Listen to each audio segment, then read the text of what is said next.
Welcome into Real Pod Wednesdays. Dan Hope joined by Andy Anders after what has been quite an eventful week in the Ohio State athletic space.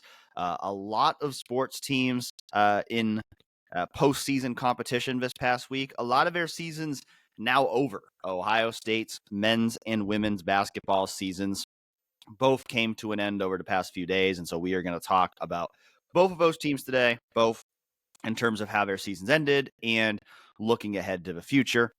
Spring football is also back in full swing, so we'll get into a little bit of football talk at the end of the show and then get back to heavier football talk next week. Did want to start off the show by giving out a few shout outs to a few of Ohio State's sports teams and individuals who won national championships this weekend. We mentioned last week that it could be a national championship kind of weekend for Ohio State sports, and it certainly was, starting with Ohio State's women's hockey team, which won its second national championship in 3 years. And Andy, I know, you've talked about it, when you have the conversation about who the best coach at Ohio State is right now, it really should start and end with Nadine Muzerall, because you look at what she's done with that program over the past 8 years. That program had never won anything. I mean, that program had never made an NCAA tournament. It had never won even 60% of its games in a season. And now she has built that program into a legit powerhouse that has now won 2 national championships in the last 3 years. Yeah, the list of schools that have won a women's hockey national title is pretty small when you look at it. And to compete and upend the power balance of that sport takes something spectacular, takes something special, even with maybe a limited number of teams. And what she's accomplished in her time at Ohio State is nothing short of incredible. I firmly believe she's the best coach that is employed by the Ohio State athletics department.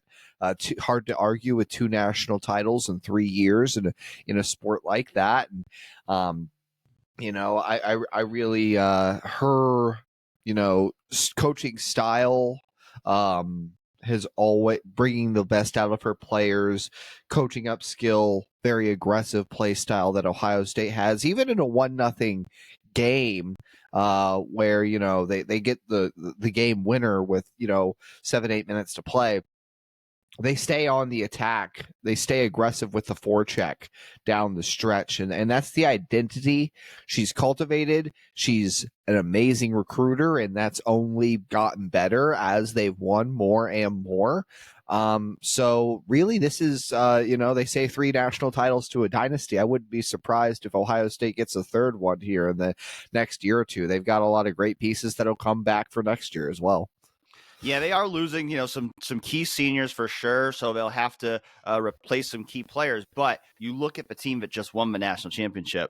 Ohio State brought in 6 transfers last offseason, and all those transfers played key roles on this team. So you would imagine that Nadine Muzerall is going to hit the transfer portal hard again to rebuild the team, along with some of the outstanding returning talent that she will have for next year. And so we certainly expect that team is going to continue to be one to watch next year and beyond. If there's another coach who maybe would have a say in that conversation about best coach at Ohio State, it might be Emil Milev, the head coach of the Ohio State pistol team, because Ohio State's pistol team won its 4th national championship in a row this past weekend. Ohio State didn't just win the national championship, it dominated the competition.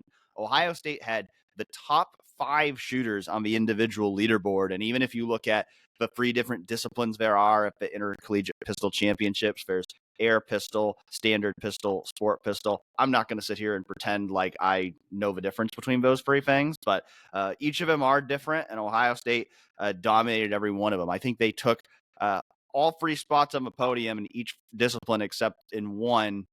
Someone from the Coast Guard finished in 3rd place. And so a dominant performance by the Ohio State pistol team, which has certainly 4 championships in a row, has certainly become a dynasty. And you think about it, I mean, they're competing against Army, Navy, Coast Guard. I mean, most of the other schools that are competing for championships in that sport are military academies, which makes sense because you would think that military academies would be very strong in the sport of pistol, but Ohio State has become the dominant program in that sport. So certainly want to give credit to those athletes for their efforts. And then a sport that I know is near and dear to your heart, Andy, Ohio State wrestling, a big weekend for them as well, specifically for Jesse Mendez, who won the national championship at 141 pounds, becoming the Buckeyes' first national champion in wrestling since Kyle Snyder in 2018. Jesse has a confidence that's clear about him. It's been clear since he arrived on campus, even since he was a recruit, I'm sure. And I remember talking with assistant coach Jay Jaggers before his freshman year, and him mentioning that Jesse was confident going into that freshman season that he could win the national title right off the bat as a freshman, which is super rare. Obviously, wrestling, a sport, any combat sport, really takes so much experience, so much time to cultivate your craft and rise to the top of whatever discipline you choose. Jesse, he got there in year two. He surged late in the season. Especially, he was at the top of his weight class for much of the year, sort of in that top 5 range. But, you talk about a guy who hadn't lost with Bo Bartlett for Penn State, beat him in the dual beat between Ohio State and Penn State earlier in the year. Jesse ends up getting revenge in the Big Ten championship and then upends him in the national championship too in a thrilling last second victory. And he's the cornerstone for what is a really young Ohio State wrestling team, because their team results weren't, they finished in that top 10 range, right? But they're not like they weren't in the title hunt. I guess no one really was with Penn State. Penn State pretty much lapped the field in terms of team points. They're ridiculous. 11 of the last 13 national championships in wrestling. But where Ohio State actually might have enough young pieces to build to contend with them in the next couple of years between Mendez, Nick Feldman, who finishes an All-American, also just a second-year wrestler. He's a redshirt freshman, where Jesse is a sophomore. And Rocco Welsh made the national title match at 174 pounds, and coming into the season, not someone that was thought to be a title contender, and really probably not until the end of the NCAA tournament. I mean, he entered as a 6th seed. Rocco, fantastic wrestler to watch, has a really aggressive and relentless style, and but not a guy that was really thought to be in that national title conversation. Ends up making a run, and his stock and his wrestling ability has just gone like this all year. There's just so many young pieces that this team has. The one guy that they were going to lose that was a huge cornerstone for the program for so long, and Sammy Sasso didn't end up wrestling this year, there's a long shot chance he wrestles next year. Of course, we know the story there with him being shot and having to recover and learning to walk again. It's just a miracle that he's doing that. We'll see if he is able to get back on the mat. That would certainly be miraculous. But either way, it's awesome what this wrestling team is building for right now. Yeah, I mean, Sammy wasn't the only guy that they had go down of injuries too. I know there were several others in the lineup, Carson Karchla, Gavin Hoffman, who were expected to be, All-American type wrestlers this season. And so, the injuries really kind of derailed that team's chances of competing for a team title this year. But the fact that you have 3 All-Americans who are freshmen and sophomores, I think gives you a lot of hope. You potentially get some of those injured guys back next year. You continue to develop your young talent. You would think that Ohio State has the makings of a really good team next year. Another team that is now officially building for the future is Ohio State men's basketball, as Ohio State's season came to an end on Tuesday night in the NIT quarterfinals. Really a heartbreaker for the Buckeyes. They had a couple shots to win it at the buzzer, but ultimately Bruce Thornton and Jamison Battle's 3-point attempts were no good, as the Buckeyes lost 79-77 to Georgia. But I joined you at the Schottenstein Center on Tuesday night, and when the team left the court, there was a lot of applause from the fans. A Diebler chant started from the student section, and it really did feel even though the season ended with a disappointing loss there on Tuesday, it really did feel like the end of a season was a success. Like, this team had nothing to hang its head about after losing that game on Tuesday, because you just think about where this team was in mid-February when Chris Holtmann was fired. And there was just there was no hope. There was no life for this program. It was the fan base had totally checked out. The players, they felt like they looked defeated. And then Jake Diebler takes over. This team goes 8-3 the rest of the way this season. And it brought the life back in the fan base. Like, I think people believe in Ohio State basketball again. And now we will see, does that belief actually translate to better results going forward? But I think there's a sense of optimism among Ohio State fans about this Ohio State basketball team going into this offseason that there simply hasn't been for the last few years. Agree 100%. And, that's been clear through these 3 NIT games. Whenever they announce Jake Diebler's name, it gets a huge pop from the crowd. I mean, there's a lot of support, a lot of belief, like you said, from this fan base in Diebler. And really the environment in the shot, and maybe it was because, we got to sit courtside for the NIT, which is something, the media normally sits behind the West End basket at Ohio Stadium, or the East End basket. I get them confused, whichever one. I'm not good at directions either. Yeah, right. So we usually sit behind one of the baskets, and so I think definitely on the court things are a little louder. But even with that in mind, I think I can say with a bit of confidence that the environments in the Schottenstein Center for each of Ohio State's last 2 NIT games against Virginia Tech and Georgia were the best they've been all year. And that includes the upset win over Purdue.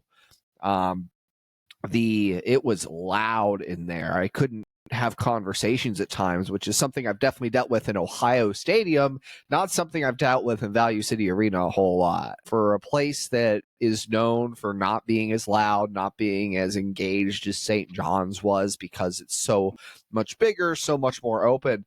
They closed off the upper bowl. Not as many people in the stands as, some of the bigger games this season, or even a lot of them, because, the upper bowl takes away a lot of potential seats. But I think closing off the upper bowl actually made it more compact, more conducive to that sort of raucous environment. And it was just awesome to be in that arena with that support. And even afterward, I think it's funny, the dichotomy between, after a loss like that, I think under Holtmann, the way people were so frustrated at the end, there would have been a lot of anger, a lot of, fire Holtmann, all that. But there was a lot of encouragement that I've seen, whether it be on Twitter, on our own boards at 11 Warriors, people really supportive of how this season ended. I think understanding that Georgia maybe shot a little above its weight.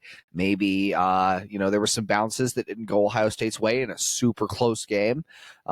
Particularly, I remember, Georgia's up. Georgia led by 13 in the second half. Ohio State comes all the way back. They make a 17-0 run to go ahead by 6 points. And then Blue Kane for Georgia has a 3-point shot that looked like it should have been a high school miss, hits the front of the rim, like not landing on top of the front of the rim, but like straight on, bounces up into the air and falls in.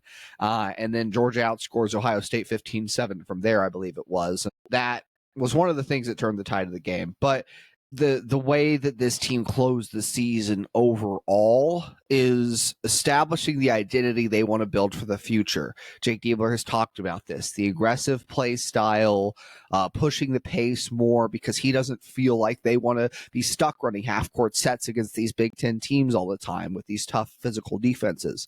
And I think that's a great strategy. Cultivating depth, rolling a lot of players, and they shortened the rotations actually a little bit against Georgia, which I thought was interesting. Not to a huge extent, but just a few guys got a little bit fewer minutes than they have. And part of that, you're without Scotty Middleton, but yeah, now the eye does turn toward the future for this team. Yeah, we talked about it before the NIT, that I think one of the biggest benefits of the NIT was going to be the opportunity to build some momentum for the future. And I think they were able to do that, I think, by winning multiple games in the NIT and to your point, generating some better environments in the Schottenstein Center, generating some excitement in the fan base. I think Ohio State was able to build some momentum in the future. Now the question is, how many of those players from that team are actually going to be back next year? Because the transfer portal's open. You have to always assume that anything can happen now in the transfer portal. I think certainly the hope is that you're going to be able to keep the core of this team in place. I think particularly you look at those freshman and sophomore classes that are now going into their sophomore and junior years. If you can keep all of those guys in place, particularly Bruce Thornton, Roddy Gale, Felix Okpara, Devin Royal, Scotty Middleton. I mean, if you can keep all those 5 guys in place, I think that's a quality core to build around. Like, that would not be a bad starting lineup at all next year. And then if you can add some other pieces to that from the transfer portal, I mean, certainly you want to keep guys like Evan Mahaffey, Tyson Chapman too, but, we'll kind of see where all the pieces fall out over the next few months. But, the good news is if you can keep this roster intact, and Jake Diebler said on Tuesday that roster retention, he said it multiple times, that roster retention was going to be a big point of emphasis as this offseason starts. If you can keep the pieces you have intact, the pieces are there for you to build on, to have a strong foundation, to, I think, have a very successful team next year. And certainly, as we talked about, roster retention was not the only reason you kept Jake Diebler. It probably wasn't even the primary reason they kept Jake Diebler, but it was a reason they kept Jake Diebler. And so it is an important task for him starting this offseason to make sure you keep the core of his team in place. I think there was some thought that when Ohio State's coaching search started, it's like purge it all, but I don't think that's where you want to be as a program. It's so hard to develop chemistry between a lot of transfers who have never played together. And so, especially and you have talent. That's the thing. It's like we saw it, I think, especially in this late stretch, that like those guys, just named, like those guys all have a lot of upside, and they can all still get better from where they are right now. And so if you can keep those foundational pieces in place, I think that's a great starting point for next year's roster. I totally agree. I do, especially when you talk about Bruce Thornton being the guy who has run this offense now, certainly all of this year, even toward the end of last year. They have run their offense through Bruce, and so much of their offensive game plan is built around what he does, and their identity, and the chemistry he's developed, the strides that all these guys have taken. And I feel like Jake Diebler got the most out of them at the end of the year. It makes sense for freshmen to come on strong at the end of the season. You look at what some of the things Devin Royal accomplished down the stretch, and that's certainly a huge piece for them to keep, especially now that they're losing Jamison Battle. They need those wing guys, and that's going to be another key transfer portal addition, I think, for them, is they're going to need someone who can shoot a little more on the wings. Scotty can give them some of that if they keep him too, but they need more wing depth. But Devin is mass. We saw his talent. If he can get better on the defensive end, that's an awesome piece for next year that can play a much larger role. And in addition to what Bruce can give you at his best, Roddy's got more areas to grow in terms of his defense. I thought was the biggest improvement he made in the second half of the season, but he still has ways to grow in terms of decision making. I think is the biggest one for him. Still saw a lot of those boneheaded mistakes as the year went on, that he would make some great plays, and overall consistency too, whether that's shooting or even finishing around the rim. He had some awesome flashy finishes, but he also missed some layups that you really should hit. And so for me, there's a lot of not only like general, but like clear areas you can point to and say, hey, this guy's good, but he can get better. And that's why retaining this roster is so important for what this program can achieve going into next year, especially when you're holding over the coach that got the most out of those guys. Yeah, I think to me, I think the number one need I see in the transfer portal is replacing Jamison Battle, because I think you have Devin Royal, who is going to, I think, be able to step up into a bigger role next year.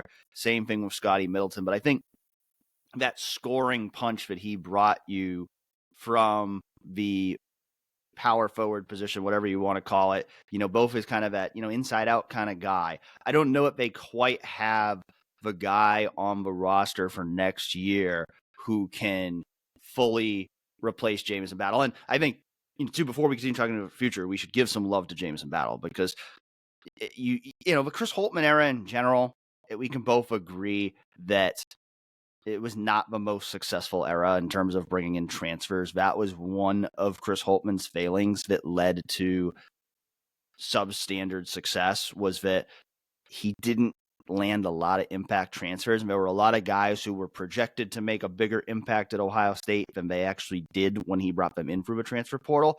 But Jamison Battle was, a great addition by Chris Holtmann. And he was a guy that, you could even just see it last night, just in how hard he played in his final game. This was a guy who played his heart out for that team. You wrote a story about it that went up on 11 Warriors on Wednesday morning about, what this season meant to him and what he meant to this team. And, he's a guy who you could tell he loved that he had the opportunity to play at Ohio State. He gave everything he had for that team. He wanted to keep it going as long as he could. And, I think, of the Chris Holtmann era, I think he was the best transfer addition that Ohio State brought in, even if he was only there for 1 year. And so certainly want to give Jamison Battle some love on his way out, because he had a very positive influence on this year's team. And I don't know, Jake Diebler said it himself, the way this team surged late in the season, I don't think that surge happens without Jamison Battle. I think he was such an important piece of that. And so I think he deserves a lot of credit for that. But when you look forward to next year, because he's out of eligibility, I think he's probably the biggest guy you look at, of a guy that is going to be gone, that Ohio State needs to replace. Now, with that being said, it certainly appears as though Ohio State is also looking heavily for another guard right now, because they've already been linked to a few guards in the transfer portal. Most notably, Meechie Johnson, who, of course, already played for Ohio State for 2 years, then transferred to South Carolina. He was the leading scorer for a South Carolina team that made the NCAA tournament this year. And as soon as he entered the transfer portal, the chatter started about the possibility that he could come back to Ohio State and play for the Buckeyes again for his final year of eligibility. Now, he just entered the portal on Tuesday, and so we'll see how things develop. But the thing that's interesting is, a few weeks ago, an injunction was filed against the NCAA that prevented the NCAA from enforcing its ban on NIL and recruiting. So what that means is now NIL collectives can openly recruit players to schools. And so before Meechie Johnson was even in the transfer portal, you had the Foundation, the collective that focuses on basketball at Ohio State. They were putting out tweets recruiting Meechie to Ohio State before he was even officially in the transfer portal. Now, if Ohio State's coaches had contacted Meechie before he was actually in the transfer portal, that would be a violation. But it's no longer a violation, at least temporarily, for a collective to go and openly recruit a player before he's even in the transfer portal. And so, we'll see, does that ultimately lead to Meechie Johnson's return to Ohio State? He's not the only guard that Ohio State has been linked to this point. Another name to watch with Ohio State ties is Jalen Sullinger. He was the leading scorer at Kent State this year. He's the nephew of the great Jared Sullinger, and he's another guy that could certainly add some scoring punch to that backcourt, add some shooting that Ohio State certainly needs. Another name that we've heard it could be a possibility for Ohio State is Mataloko, a Hilliard native who averaged 12.7 points per game for Princeton this past season. He's a guy, 1 more year of eligibility, but the Ivy League only allows guys to play for 4 years. So he's looking for somewhere to play his final season of eligibility. So a few intriguing names there, guys who are proven double-digit scorers, who Ohio State could potentially look at to add to that backcourt for next season.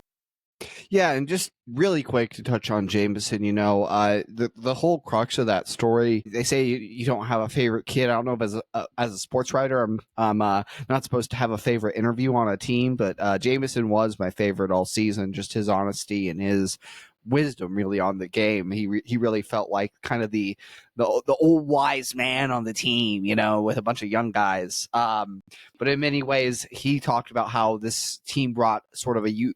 He felt younger again, and this was the most fun he's ever had in a season. But the crux of that story to me was watching him after he missed the buzzer beater.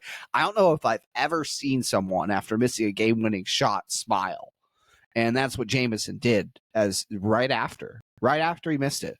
He looked, and it was, it wasn't a smile to say he wasn't happy he missed the shot, but it was more of like just satisfaction on a job well done, on a career well fought. He knew he left it all on the floor, to use the cliche, and that's why he was able to just feel content in that moment and say, wow, this was really cool. That I got to play college basketball at this level, that gratitude, it just speaks to who Jameson is as a person. And it was also clear because he was the one consoling his teammates afterward, despite, again, being the guy who missed that buzzer-beating shot. And he was the main reason Ohio State was in that position in the first place. Obviously, he was their star player throughout the game. Going back to the transfers, to me, I think Jalen Solinger honestly makes the most sense out of the three. I know a lot of people want Michi back, seeing what he's done for South Carolina. The problem is Bruce and Roddy are going to want to be your starters next year. And Michi, as great as he does scoring in volume, when you look at his shooting numbers, aren't that great from the field. A guy who's shot, sub 40% most of his career, was right around 40% this season from the field. And, Roddy, Bruce, they've done better than that. And now I think Michi he doesn't undoubtedly bring a lot in terms of a scorer, even in terms of assists and passing. He does well. Was obviously South Carolina's biggest star player. I think, though, Jalen Solinger is going to be willing to come off the bench for you and be more of that depth guy who can increase the rotations. Whereas there might be a sort of a ball sharing issue, and because Michi's a ball dominant player, and Jalen shot, he's a career 40% 3-point shooter as well, so he gives you that shooting option off the bench that I think might actually fit better. Even if, ultimately I think Michi might be the better player right now, pretty close, but for me, I think Jalen's the best fit for what Ohio State is trying to do next year. That's just my take on the situation. I think there's definitely an argument to be had that, given what Michi accomplished at South Carolina, that's a guy that's a no-brainer for some people. But to me, that's kind of where I stand on those, and Matt Aloco, like you said, is someone that you keep an eye on, but I feel like he's more of a he'd be a true depth addition, I think, coming out of the Ivy League, would give some experience, but I'll be interested to see too, it doesn't really feel like we've gotten a lot of development in terms of the search for a new wing. They definitely need one to replace Jameson. So for me, I think that's the bigger area to address. They need someone who might even need to start out there on the wings and replace that shooting, that scoring ability. So I'll be really curious to see what names emerge here in the coming days, as I'm sure some will. We've obviously seen now that Jake Diebler can coach in game and that he can bring some energy to the program. But these next few weeks may ultimately be more telling of what Jake Diebler can be as a head coach. Now, I think, is when he really has to start proving his mettle in terms of roster retention, in terms of bringing in transfer additions. This is a pivotal time now. He was asked after a game, do you take a moment now to exhale and reflect on these last few months have been like. And he said, the way the college basketball calendar is, I can't do that right now. It might happen eventually, but not right now, because, now it's very important for him. He's got to continue filling out his staff. Dave Dickerson was hired earlier this week to be one of his assistants, but we expect there will be more coaching staff moves to come. And then certainly, building out that roster for next year, which again, they might only, if the roster retention goes as expected, they might only need a couple pieces, but they do need a couple pieces, likely in the form of, a guard who can, bring some additional scoring along with, Bruce and Roddy and, Junie Mobley coming in, and then, another forward as well to replace Jameson Battle, pair and bear with Devin Royal and Evan Mahaffey and Scotty Middleton. And I think the pressure on Jake Diebler has only now increased because on Saturday, Michigan hired Dusty May, who we had talked about a lot during the coaching search as someone who was a potential frontrunner to be Ohio State's head coach. And then Ohio State ended up deciding to hire Jake Diebler. And now Dusty May is going to go coach Ohio State's rival instead. And so that adds another twist to how Jake Diebler's tenure is going to be evaluated, because Ross Bjork's decision here, his first big hire here, is now going to be judged on whether Jake Diebler in his Ohio State program can outperform Dusty May in his Michigan program. Yeah, the next few years, whether it's in comment sections, whether it's in my own stories, they're going to be comparing Jake and Dusty for obvious reasons. Dusty and Jake were clearly the two finalists for the Ohio State job. I think that much was clear at the end of the search. And whether it was, Jake's ability to motivate this team, whether it was Jake's abilities as recruiters, whatever it was, he ultimately won the job over Dusty. And now Dusty ends up at the arch rival school, Michigan. I think Michigan's in a worse spot right now than Ohio State is for the future. Just that, that much is apparent kind of on their record. But by the same token, easier to rebuild in basketball than it is, say, football, because a few key players can completely shift the outlook of a team very quickly.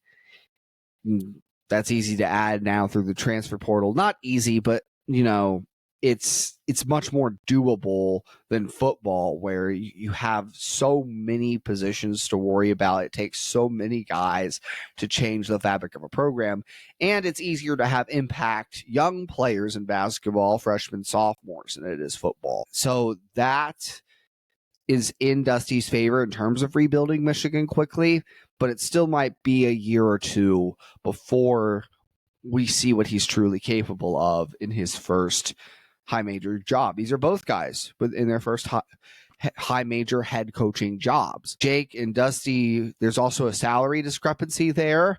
Don't know the exact details of whether an offer was made to Dusty, if contract details were discussed with Dusty in terms of being Ohio State's head coach. He'll make $3.75 million as his salary at Michigan, while Jake Diebler is getting $2.5 million at Ohio State.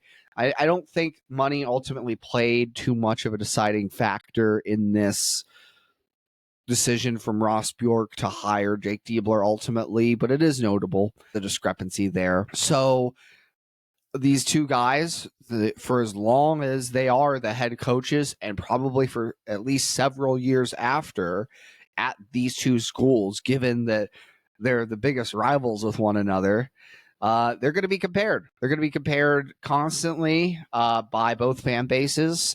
And, if you're an Ohio State fan, you just hope that Jake ultimately has more success at Ohio State than Dusty does at Michigan. And you're not sitting there regretting the fact that Ohio State didn't go harder after Dusty May, who was maybe more of the proven asset in this coaching search, even with, again, noting the great achievements Jake has had down the stretch of this season. I don't think we would have guessed a month ago that Ohio State's women's basketball season would end before the men's basketball season. Would you have, Andy?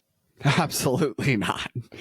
No, that was definitely not something that was expected because, I mean, we didn't even know, would Ohio State men's basketball even be in a postseason tournament? Obviously, Ohio State men not making the NCAA tournament, which the women did. But the women falling short of expectations for sure in the NCAA tournament on Sunday as the number 2 seed Buckeyes fell to number 7 seed Duke 75-63 in a home game at the Schottenstein Center.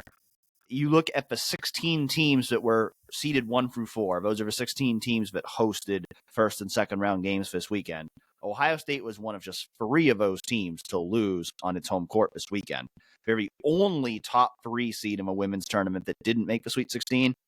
And they're the only top 2 seed in either gender to not make the Sweet 16. And so certainly a disappointment for those Buckeyes, especially when paired with how the Big Ten tournament went, where the Buckeyes were blown out by Maryland in their first game there. And, there was talk in the middle of the season about, Kevin McGuff saying that he felt like this team was peaking at the right time.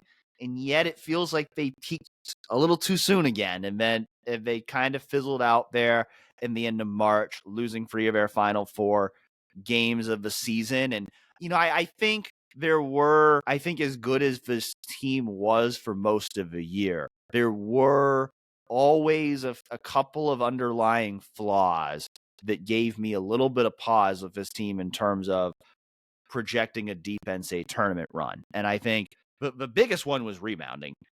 Rebounding was an issue for his team all year. Ohio State was out rebounded on average by 2.4 rebounds per game. That was the second worst margin in the Big Ten, ahead of only Northwestern, which was one of the worst teams in the conference. You look at all 6 of their losses this season, Ohio State was out rebounded by at least 7 rebounds. So if you're just looking for a common thread for why this team fell short of expectations in the postseason, it was the rebounding. They grabbed only 20 rebounds in the loss to Duke. I tried to research when was the last time Ohio State had only 20 rebounds in a game, and I got to a point where I couldn't find enough of a box scores to find the last time Ohio State only had 20 rebounds in a game. I went back like 15 years, and they hadn't had that few rebounds in any game. And so I think that's certainly point number 1 of why Ohio State failed to make it to the second weekend of the NCAA tournament. They had an off shooting night as well. They didn't make a single 3-pointer until the final 12 seconds of the game against Duke. They shot 6% below their average overall, 40.7 compared to 46.7. But off shooting nights are going to happen in basketball, men or women. They're going to happen. You have to be able to overcome that. And the reason why they couldn't overcome that was the fact that they were terrible on the glass. And so I think you still go back to the rebounding as a fatal flaw for this team, so to speak, in terms of how the postseason went for them. And then I think the lack of depth was a problem for this team as well. I mean, I think the starting lineup Ohio State had was certainly one of the best in the country this year, with J.C. Sheldon being an All-American, Cody McMahon being a fellow first-team All-Big Ten player, Celeste Taylor, a Big Ten Defensive Player of the Year, Taylor Fury also earned all Big Ten honors. Rebecca Mikulashkova was an all Big Ten honorable mention. But they just never had a whole lot of production off the bench behind that starting 5. And I think in this game, that got exacerbated by the fact that Celeste Taylor got into foul trouble. She ended up fouling out midway through the fourth quarter. And if you look at the game, once she fouled out, it really fell apart for Ohio State. Duke really kind of took over the game from that point forward because, Ohio State's defense, she's such a big part of Ohio State's defense that when they took her off the court, they just weren't able to come up with the stops they needed to stay in the game against Duke. And, I think with Rebecca as well, I think, she's a player who kind of had a lot of ups and downs in her Ohio State career. And there were games that she was great, but there were games that, she struggled. And I think this was one of those games where she struggled. I think Duke was able to, you watch the game, they were running a lot of their offensive plays to exploit her. And I think, she, struggled with the matchups in that game. But the problem was Ohio State didn't have anyone they could bring in off the bench to give them a better matchup. And so when I look ahead to the future for this Ohio State women's basketball program, I mean, certainly the big thing is you have to replace 3 starters. JC Sheldon, Celeste Taylor, Rebecca Mikulashukova are all out of eligibility. But just in a widespread sense of what this team needs in order to make a deeper run next year and beyond, number one, I think they have to be better at rebounding than they were this year. And number two, they need to have more depth. They can't be as heavily reliant on their starting 5 as they were this year. I think that ties in well. We talked about transfer portal additions for the men's team. I think the women's team, it's going to be important to add some transfers. And for me, the number one thing is go get a center who can be that elite rebounder, elite defender too. You know, I've been probably too harsh on Rebecca in certain conversations. I do think there were some good offensive qualities she had as a shooter. You know, think about her shooting 40% from 3 as a center. That's really good, obviously. But, you know, the inconsistencies defensively rebounding, and they were especially prevalent against Duke, where there were plays where she was just standing under the rim as Duke was putting up a shot, not boxing anyone out. They get an offensive rebound and put it back. I mean, you needed more effort from her on the glass, from the team. You can't put it on any one player, from the team on the glass in that game. And getting that true blue center, and, you know, maybe true to the McGuff style, it might be hard to find someone who can run the floor really well too. But if you can get that and have a deep rebounder and have a defender, that would be the real trifecta of a center you want in the transfer portal right now. I think that is probably the number one area you need to address. That, and, you know, getting another guard that can be someone who can be a really good scoring threat, really good on-ball defender, replace some of the things that, you know, J.C. Sheldon gave you, that Celeste Taylor gave you. This is going to be an important offseason of development and transfer portal acquisition. The good news is you get Cody McMahon back. That's the biggest piece. And there were times it felt like she was the only one who remembered there was a game in that Duke game that Ohio State was playing that day. She is a superstar, and Ohio State's got to be grateful that she's back for more next year. She'll be the piece they build around, but they definitely need to hit the portal and get her some help. Yeah, to your point about Rebecca, she averaged 3.2 rebounds per game this year. And that's just not good enough for a starting center. Like you said, she had her positive qualities, but you need more from a rebounding perspective from your starting center. And I think, I mean, even before this year, when you look at a lot of times when this Ohio State team has struggled, it's a lot of times it's when they've gone against a really good center. Now, to your point, you know, the full court press is such a big part of what Kevin McGuff does that you have to have a player who can run the floor. But, you know, one way or another, it's not like she did that particularly well either. Yeah, though. I mean, the rebounding for sure has to improve. And Kevin McGuff did say it when I asked him about how do you improve in that area for next year. He did say, I think the number one thing we have to look at is personnel, and can we add players to help us in that regard. So I absolutely agree that I think the number one point of emphasis here in the transfer portal is going to be adding a post player to help with that rebounding. I think you have 2 really good foundational pieces to build around in Cody McMahon and Taylor Fury. But for this team, especially in women's basketball, because we talk about it in men's basketball, it's become a lot harder to win with young players, but especially in women's basketball, because you don't have players leaving early to go pro. And so you have to have a really strong core of veteran players to have a chance to be a real contender in this sport. And so I think they need 2 high-quality transfers who can come in and be starters next year alongside Cody and Taylor. I think if they do that, I think they can have a pretty good roster next year. They have Jelani Cambridge coming in, who's the number 3 overall prospect in the nation. She's a really talented guard, so you would imagine that, you know, she could potentially be in the starting lineup right away, or at the very least is going to play a major role in that backcourt rotation. You know, I think Madison Green, if she can, you know, stay fully healthy, you know, knee injuries have been a big issue for her, but, you know, she did, you know, produce more as the season progressed.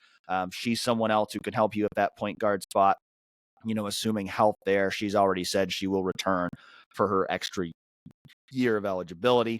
I think Diana Collins is a rising sophomore to watch in that backcourt as well. They have another top 100 prospect coming in, Ava Watson at point guard. So they've got some talent at guard there, but I think they still need to add a proven, established veteran who can come in and start in the backcourt to replace, two major losses in JC Sheldon and Celeste Taylor. And then, we'll kind of see how the depth of returning players, young players, kind of builds around them, because I think that's going to be the big thing. I think if you can add 2 quality transfers and then you can build more depth in your young players, I think you have a chance to have a really good team next year. I think if those things don't happen, then you're probably looking at Ohio State taking a step back from being the Big Ten regular season champion that it was this year. 2 very interesting off seasons upcoming on both Ohio State men's and women's basketball for different reasons. One program looking to sustain the regular season success it had and fix the flaws that cost it in the postseason.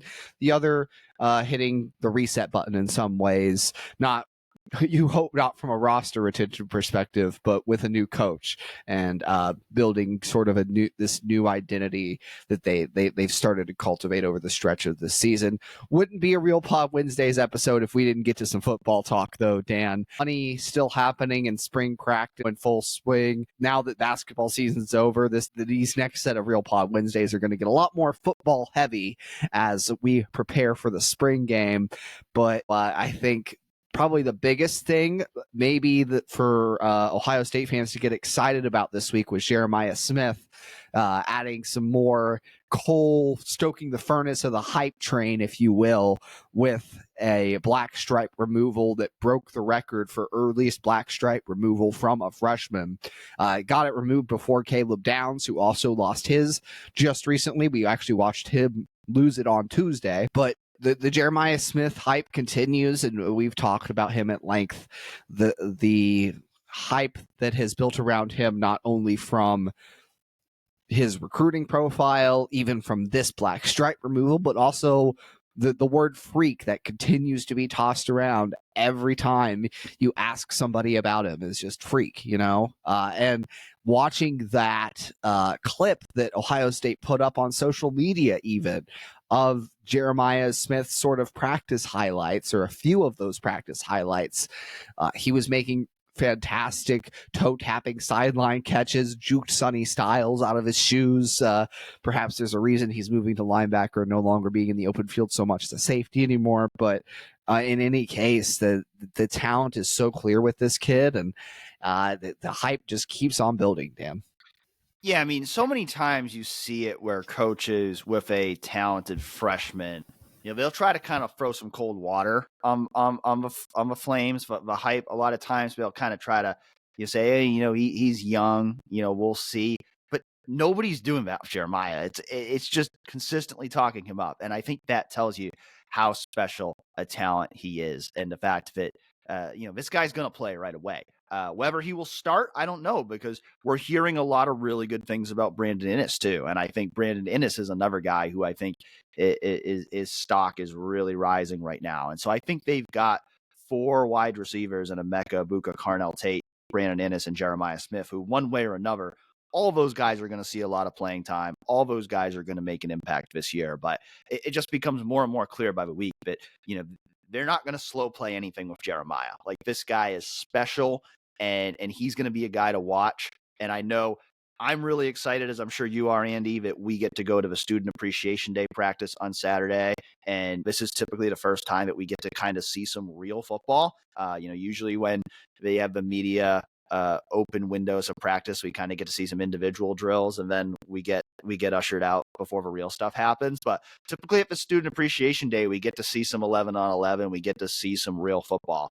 And I know for me, one of the first guys my eye is going to go on is Jeremiah Smith, because I hope we get to see him make some of those plays. We've seen some of the clips on him on Twitter, because he's certainly an exciting player to watch. I think a lot of the students there, certainly if you are a student out there listening, I highly recommend going to the WAC on Saturday. It's a really cool event, and I think a lot of those students are going to be hoping they get to see some fireworks from Jeremiah Smith as well. Yeah, not just him, but this entire group of young receivers, as we discussed. I think the Brandon Innes hype is real. He's someone I've been really high on. I know you've been really high on, and he and Carnell have been pushing each other really hard this offseason. It's clear in each other's faces. These are guys that are really close off the field, have been friends for a while now, even before they got to Ohio State, and the way they express their friendship in many ways, when I talked to Brandon about Carnell, he said their relationship is built on competitiveness, on just being in each other's faces, bringing the most out of each other. And that is something you want to hear from, two of the guys that are going to be centerpieces of the receiver rotation this year behind Emeka Egbuka. And both of those, all four of them, Jeremiah, Emeka, Brandon, Carnell, I think you can do a lot of different things flexibility-wise with where you line those guys up. I think Emeka is, he's played a lot of slot throughout his career, but he's played outside too, and I think he's going to get a lot of use outside this year. Brandon is more of a slot guy, but I think you could definitely have lineups where any combination of those four get on the field, because Emeka's got the ability to play anywhere. Brandon gives you that slot. I think Jeremiah could sneakily play pretty much anywhere along the receiver rotation, whether it be XZ or the slot. So there's a lot of versatility too, which is going to allow Ohio State to get really creative with where they're throwing their fastballs and curveballs from in certain formations with those four players. And the other, Caleb Downs, like we said, lost his black stripe on Tuesday. Quinshawn Judkins also lost his. I think when you talk about transfers, those were the two most talented ones that Ohio State picked up, so it's not a surprise that they were the first to lose their black stripes. But I think also another two players that fans are really excited about right now, and that again, the hype keeps building really for this team with these black stripe removals. However much of a grain of salt you want to take them with is fine, but I think for a lot of people, these are it's a nice thing to see players getting ingrained and officially becoming Buckeyes this early on. Another two players that we know Buckeye fans are excited about are Sonny Styles and CJ Hicks, and we got a chance to talk to both of them last week, and I think one thing that stood out from talking to them is they both talked about they don't really view it as a competition between them at will linebacker, but they feel like there's going to be opportunities either way where both of those guys are going to be on the field together. And we'll see how much that ultimately materializes, because I feel like, that's been kind of one of those things where we've kind of heard a lot every year during the spring about, 4 free packages, using that Sam linebacker more. And then during the season, it kind of varies how much they actually use that stuff. A lot of times it's kind of been more exclusive to when they've played run-heavy teams rather than a core component of the defense. But I also think, those are the kind of guys we've talked about them at length already this offseason. A couple of 5-star prospects going into their junior years. Those are both guys that need to have roles in this defense, and are both guys who have the physical tools to do a lot of different things. And so I think you have ways you can get creative with those guys. You can create different matchups of those guys on the field, which maybe are a little different than what you would have done in a free linebacker package last season. Yeah, it definitely is something that makes a lot of sense against those 12 personnel packages, as we've talked about before. I think another interesting takeaway I had from the just the defensive interviews we had this week was Jason Moore, and being the first name out of the next set of defensive tackles behind Ty Hamilton and Tyleik Williams. being the next name that seems to be prevalent in Larry Johnson's mind there. Obviously, out of DeMatha Catholic High School, same high school Chase Young is from, was a fairly highly touted high school prospect. Jason Moore was. But to me, I think Hero Canoe and Caden McDonald were the two, and Larry did talk them up as well. But those were the two defensive tackles that you felt like those are the next guys up. It seems like Jason has leapfrogged them in some ways. Larry talked about he's taken the biggest jump, the most sort of a surprising leap this spring to enter the conversation for playing time. And a guy I thought might be a year away this year with Hero and Caden. But I think he is a physical freak. 6'5", 295 is what Larry said he's at now. And at 3 technique defensive tackle, when you have the athletic traits that he has, that's a pretty nice size nice size combo to be at. So I think that's a player that my stock I'm investing in, man. I'm investing some stock into buying stock in Jason Moore this year, based off those Larry Johnson comments and the talent we know that he has. Yeah, it certainly sounds like you should. And I think that whole defensive line rotation in general is going to be interesting this season because we know, I mean, their starting defensive line might be the best in the country with Jack Sawyer, JT Tuimoloau, Tyleik Williams, and as Larry Johnson described him, the quote-unquote sleeping giant, Ty Hamilton. I mean, that's right there. Those are 4 great defensive linemen, and how much is Larry going to really want to take them off the field? We saw last year he really didn't want to take them off the field that much. But, I mean, you've got Caden Curry, Kenyatta Jackson, who at this time a year ago, we probably would have projected would be the starting defensive ends right now because we thought Jack Sawyer and JT Tuimoloau would be in the NFL. You got Hero Canoe, Caden McDonald, guys who flashed when they played last year. And you have a guy like Jason Moore coming along. I mean, you have a guy like Edric Houston, a 5-star recruit at defensive end. Could he get in the mix? So a lot of pieces there. It's going to be interesting to see. My feeling is I think early in the year, some of those non-conference games, we're going to see a lot of guys work in there. The question is, when you get to, say, that Oregon game in the middle of October, will we see deeper rotations at that point to keep guys fresh? Or will Larry at that point really rely on that core group of guys who we already know are really good? It'll be interesting to see because, as Larry mentioned himself, you have the possibility of playing 17 games this year. So I think depth and rotation are going to be increasingly important at every position. And I think that's probably the number one you look at. Defensive line is a position where you don't want to wear those guys out too much. But at the same time, like, those guys are really good. I mean, if Jack Sawyer keeps playing the way he played down the stretch last season, if Tyleik Williams keeps playing the way he played all last year, how much do you really want to take those guys off the field? So that's going to be an interesting conversation for Larry Johnson, and one that we'll certainly be tracking as we get into the season here later this year. The big story right now, still kind of hanging over this Ohio State football program, is the fact that Ohio State still doesn't have a running backs coach. And, we talked last week that Ryan Day was, optimistic Ohio State would land a, quote, excellent running back coach. But it does appear now that, several of the names that we thought would be at the top of that list last week are now out of a running. DeMarco Murray, who seemed to be trending toward getting the job, ended up signing an extension to stay at Oklahoma. Robert Gillespie, all indications are he's going to stay at Alabama. Scotty Graham, who is a guy who I think made a lot of sense to us as an Ohio State alumnus. The word is that he's going to stay at Washington.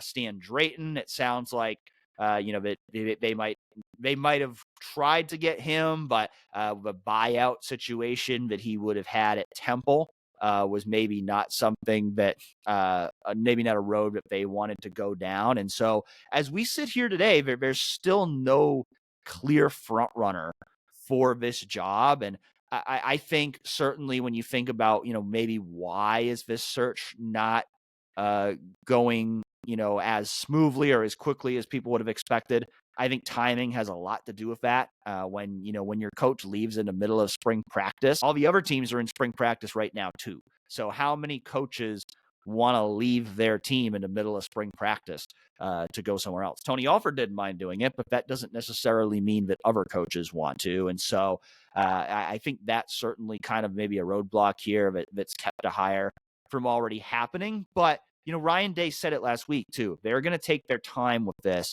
to make sure they found the right guy. He didn't feel like they needed to rush into a hire here for a couple reasons. One, because they have Travion Henderson and Quinshon Judkins. And running back is not like offensive line or quarterback where you necessarily need a ton of in-depth, intricate coaching with guys. It's a position that you have guys like Travion Henderson and Quinshon Judkins. They're going to be okay if they go through most of the spring without having a dedicated running backs coach. And certainly Ryan Day, Chip Kelly are working really closely with those guys to make sure they don't get behind in their development. I think if you are putting a deadline on when Ohio State really does need to have a running backs coach in place, I think it would be at the end of spring, because right after spring ends, the post-spring transfer window opens. And so I think if you don't have a running backs coach in place at that time, maybe you have a little more reason to worry, because maybe the running backs in the room start thinking, well, I don't even know who my coach is going to be. Maybe I should go somewhere else. So I think it is important that you have a plan in place before the spring transfer window opens. But I think for right now, even though spring practices are continuing along, I don't think Ohio State's in a dire situation here. I don't think Ohio State needs to panic here. And you don't want to make a panic hire, because, you are Ohio State. You want to have one of the best running backs coaches in the country. And I still believe, Biden, their time here, they're going to be able to get a really high quality running backs coach, because again, I mean, if I was a running backs coach, I would sure want to coach Travion Henderson and Quinshon Judkins. Yeah. So I think after spring football, the Ohio State's chances do go up, but like you said, you don't want to wait too long on that. And we'll see if they can get that figured out. I think for me, the highlight of Pro Day was just getting to catch up with CJ Stroud. CJ Stroud was there for the entire Pro Day, was there to support his teammates, and he generously took some of his time after the Pro Day to meet with the local media, which, quite frankly, he does not have to do. I mean, he's an NFL star now. He certainly did not have to come and generously spend time talking with Ohio State reporters, but he did. And I think the cool thing about talking to CJ is the guy just hasn't changed at all. He's the same guy that he was at Ohio State. He loves football. He is who he is. I think he's actually more comfortable in his own skin now than he ever was at Ohio State. And I think it's really cool, because I think, we talked about it before with CJ. I mean, I think this is a guy who, probably took a lot more criticism at Ohio State than he deserved. Probably was never fully appreciated the way he should have been at Ohio State as the most prolific passer Ohio State has ever had. And I think now he is getting that love because, for one, he's become an NFL star. And I think, two, as time passes, I think people realize just how good he was at Ohio State and how much he should have been appreciated during his career. And so, I think it's really cool to see the love that he still has for Columbus. I think, there were other former players there too. He was not the only one. I mean, Jonathan Cooper was there. Draymond Jones was there. Several others were there as well. So not to say that other players don't have that same love for him, but he's so open about just like how much Ohio State means to him. And I think that's really cool. I think you think about what he's doing now in the NFL.